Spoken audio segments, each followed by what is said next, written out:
In a world that is completely obsessed with fame, one of the internet's biggest stars is, well, he's basically a ghost. We know the content, we for sure know the brand, but we have absolutely no idea who he is.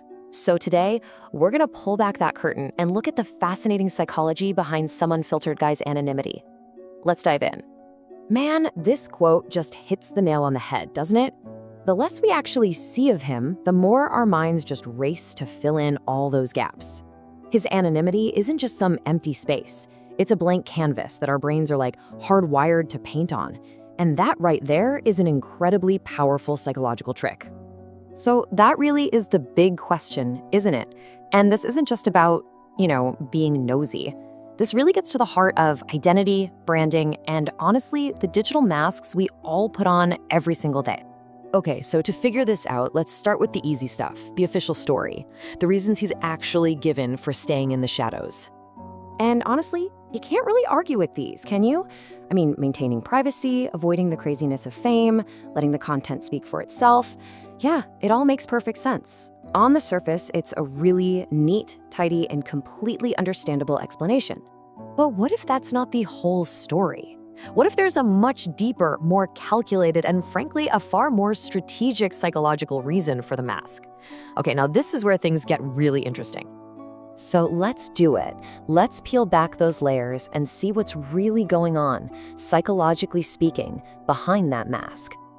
So to really get this, we have to talk about something called the persona.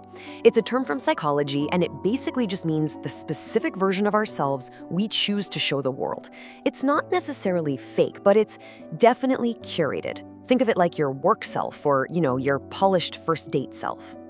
This right here shows that split perfectly. On one side, you've got that polished, carefully constructed public persona, the ideal version. And on the other, you have the real, authentic, and yes, sometimes messy private self. Someunfilteredguy's mask is like the ultimate firewall between these two. He gives us the perfect persona and he keeps the rest completely for himself. And here is the absolutely crucial point. That mask isn't just for hiding. It's a game-changing business tool. See, anonymity isn't just about privacy anymore.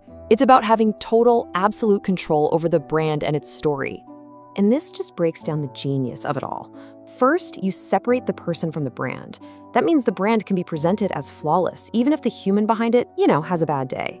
Second, you become scandal-proof. His personal life can never damage the brand.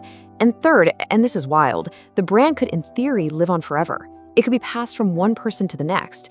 It's absolutely brilliant when you think about it. But making a choice like this doesn't just affect the brand. It has a huge, huge impact on the creator's own mind and, believe it or not, on ours too. This brings us to a concept called de-individuation. Now, it's a fancy word, but I guarantee you felt it before. It's that feeling of freedom you get in a huge crowd or when you're posting online with just a username.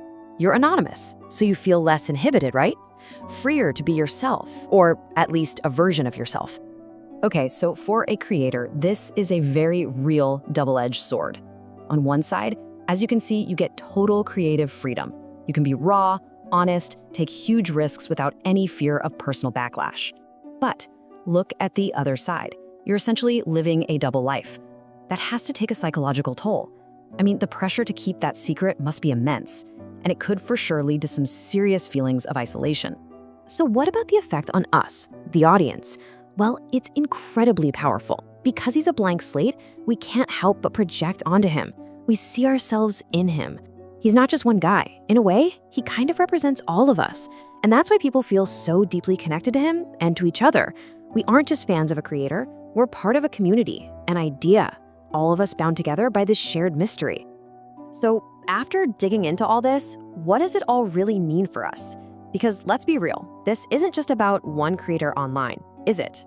The thing is, we all do this. Your Instagram feed, your LinkedIn profile, even the way you carefully write a professional email, they're all digital masks.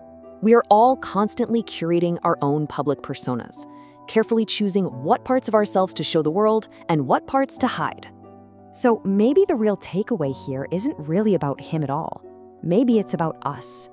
The real question to ask yourself is this: what are you highlighting with your own digital mask, and what are you hiding?